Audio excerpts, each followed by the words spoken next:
La dea madre o grande dea è espressione di armonia tra vita, morte e natura di un'antica civiltà matrilineare, creativa e pacifica, sviluppatasi nel Neolitico, V millennio a.C., in Europa occidentale e conservatasi in Sardegna fino alla prima età del bronzo. Da essa scaturisce forse parte della forza del popolo sardo, che costituisce la minoranza linguistica più numerosa d'Italia e la cui lingua è oggi parlata da oltre 1 milione di persone.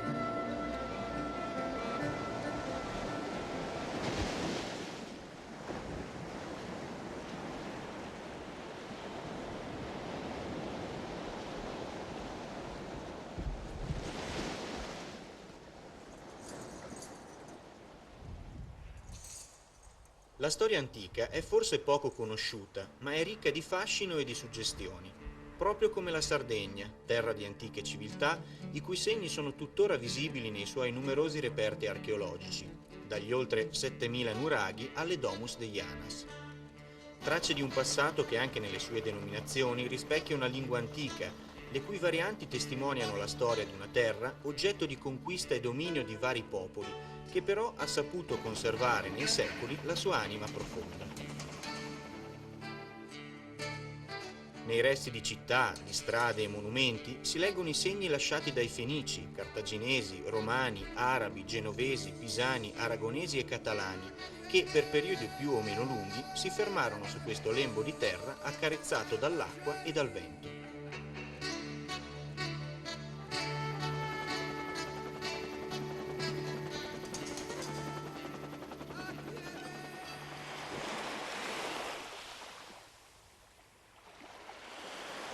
Noi siamo in Baunei, che fa parte della provincia del Nuoro.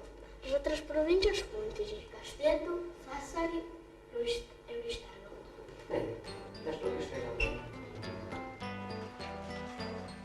Le 4 province sarde rispecchiano grossomodo la delimitazione dei 4 giudicati dell'Alto Medioevo, epoca di indipendenza e massimo sviluppo nell'uso della lingua sarda, ancora fortemente omogenea.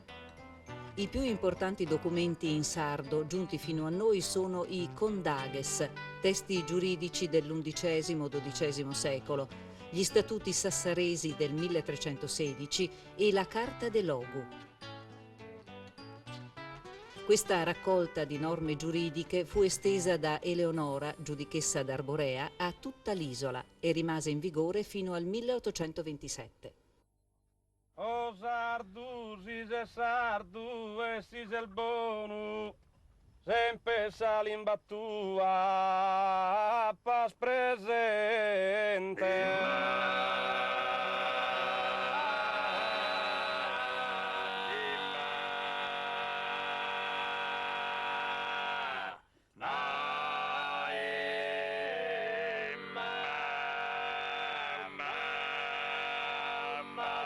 Non sias queixa ubbidiente, vai dende salimba. Il sardo è una lingua neolatina. La distanza tipologica rispetto all'italiano e ad alle altre lingue romanze lo colloca in un sistema di lingua a sé stante, sebbene al suo interno si riscontrino oggi molte varianti. Alcuni distinguono tra logudorese e campidanese, nord e sud dell'isola, altri tra la lingua sarda con tutte le sue varianti e il sassarese e gallurese. Da qui la produzione di numerosi dizionari. In realtà le varianti sono numerose, quasi quanto i paesi della Sardegna. Come parli a tuo figlio? Riprendendo questa semplice frase si evidenzia quante e quali possano essere le varietà anche tra singoli paesi. Omente allegas a figlio tuo. Commenta allegas a figlio tuo. Come te li fai da figlio tuo? Come te li stanno a figlio tuo? Come ti va bene a tuo figliolo? Limba, intesi in pregio, noi spaedamos, noi cantamos. Limba, impari solos, adoroiamos. Ma in questa semplice domanda rivolta da Gramsci alla sorella nel 1927 si intravede già una coscienza politica della lingua e cultura sarda, sviluppatasi poi nell'impegno politico di molti come Emilio Lussu, uno dei fondatori del Partito Sardo d'Azione.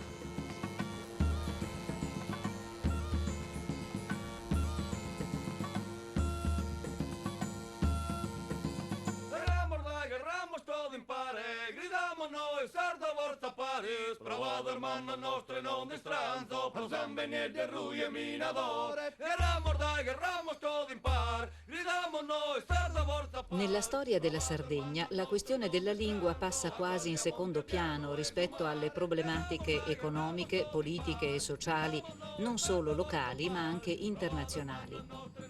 Vi si trova ovunque una forte volontà di riscatto ed una coscienza politica nata dal profondo legame che queste genti hanno con la loro terra, la madre terra, che sono costrette spesso a lasciare per cercare altrove un lavoro o che viene loro sottratta da servitù militari.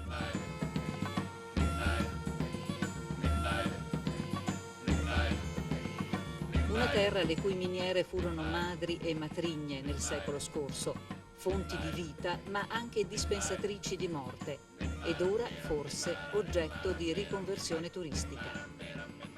Una terra ferita da speculazioni turistiche e false prospettive di industrializzazione, ma aperta più di altre ad uno sviluppo tecnologico.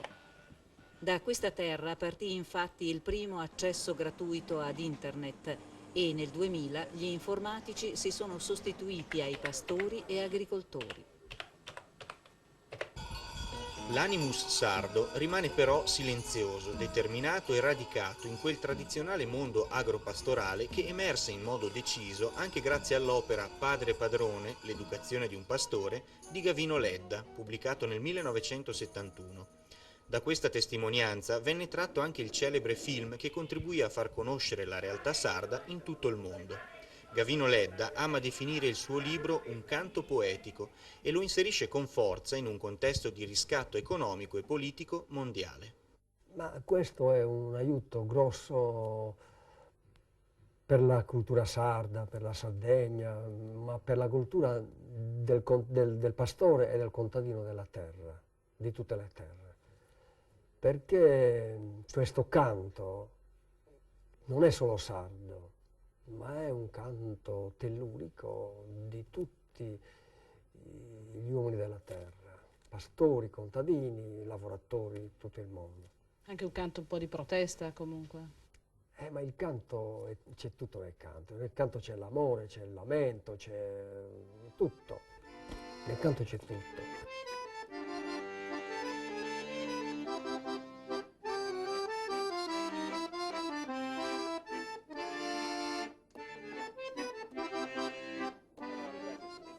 Oggi Gavino Ledda vuole costruire un teatro scuola dietro casa sua per svolgere attività in sardo, quel sardo che sta rielaborando e purificando, come dice lui, da parole pisane, spagnole o altro. La letteratura in lingua sarda deve ricominciare dalla favolistica, dice, e lui sta già lavorando ad una serie di favole dedicate alla lingua degli elementi. Perché per quanto duos peurros, duos ogros, duas urigras, duos nares, insomma, duos dedotto. Insomma, Zagaino de Sosages, 23 anni fa, in domo sua, li battorascheghidi un viseddu coges todottos alteroges.